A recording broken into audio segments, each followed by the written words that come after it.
Bonjour, voici la correction des exercices de la page 106. Il s'agit de remplir des tableaux de proportionnalité. Il y a ici quelque chose de très important.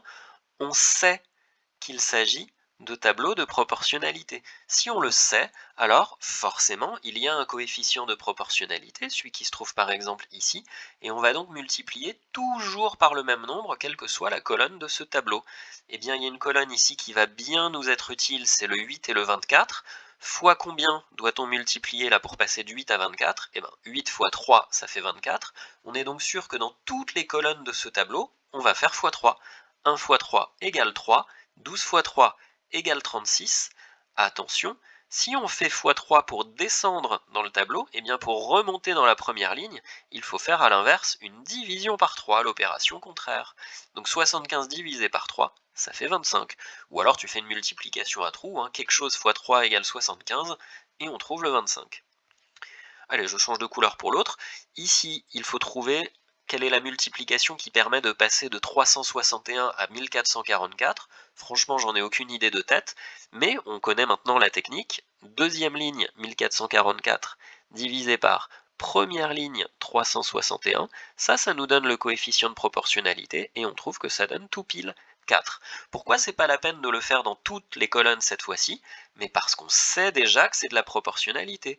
Donc on sait déjà que ce sera x4 partout.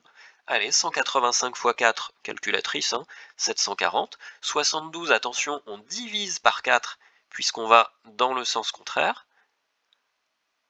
Ça nous donne 18. Et dans la dernière colonne, même chose, c'est 1700 divisé par 4 et ça fait 425. Enfin, le dernier tableau, cette fois-ci c'est simple, puisqu'on a déjà le coefficient de proportionnalité, c'est x5. Très attention, la flèche ici, elle remonte, c'est pas une flèche qui descend. Donc ça veut dire qu'on fait 3 fois 5 égale 15, 10 fois 5 égale 50, 26 fois 5 égale 130, et enfin, puisqu'on va dans le sens contraire, pour descendre, là on va diviser par 5, et 60 divisé par 5, ça nous donne 12.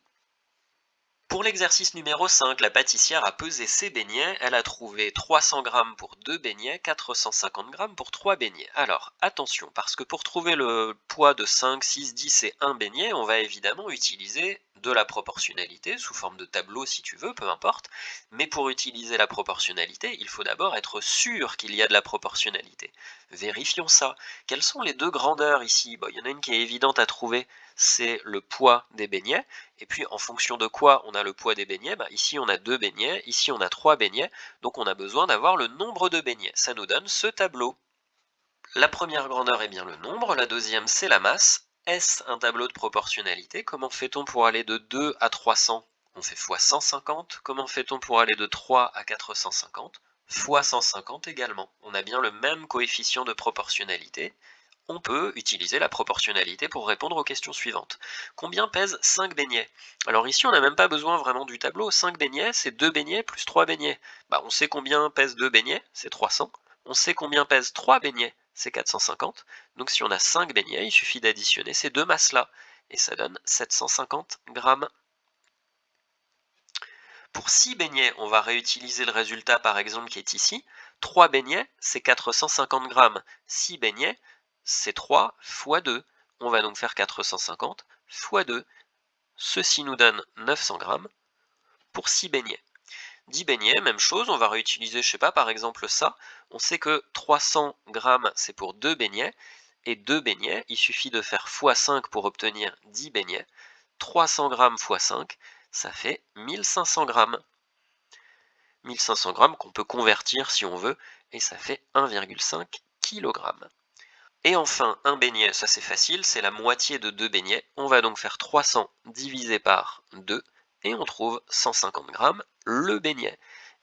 Exercice numéro 6, maintenant, il faut compléter les tableaux de proportionnalité uniquement à l'aide d'opérations sur les colonnes. Je vais rappeler très brièvement pourquoi ça marche, ces opérations sur les colonnes, mais parce qu'à nouveau, on te dit qu'il s'agit de tableaux de proportionnalité, on le sait, donc on sait que dans la première colonne, si on fait le nombre du bas divisé par le nombre du haut, et qu'on fait la même chose dans la deuxième colonne, dans la troisième colonne, dans la quatrième colonne, etc., Toutes ces divisions vont donner exactement la même chose. On a donc des fractions égales. Et tu te souviens que si on a fois, je sais pas, fois 1,5 ici par exemple pour aller de 6 à 9, on va aussi faire fois 1,5 pour aller du nombre inconnu au 21.